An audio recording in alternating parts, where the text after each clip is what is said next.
Sebab tu saya pun pernah sebut benda ni. Saya kata di Malaysia ni ataupun kita ni sebenarnya bukan perlukan orang agama yang berpolitik, tapi kita perlukan orang politik yang beragama, yang takut kepada Allah. Yang takut kepada Allah. Orang politik, dia menguasai segala ilmu politik, ilmu mengurus tadbir negara, ilmu ekonomi, ilmu untuk menyatupadukan bangsa, tapi pada masa yang sama dia adalah orang yang beriman.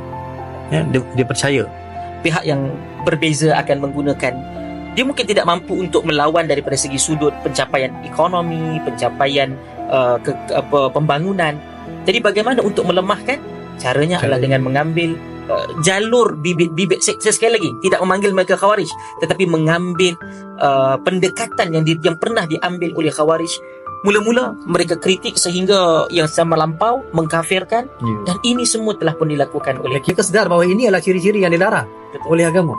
Madinah, Nabi memberikan hak kepada orang muka Islam. Nabi tidak bersifat apologetik. Nabi memberikan hak untuk hidup aman dan damai.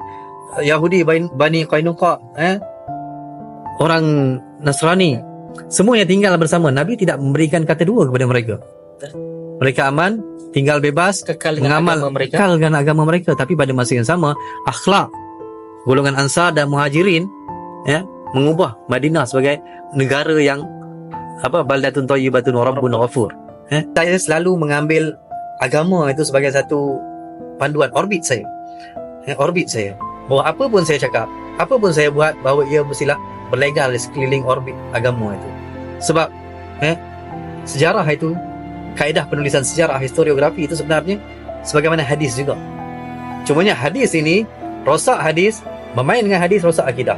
Main dengan sejarah tidak sampai rosak akidah, tapi rosak bangsa, rosak negara.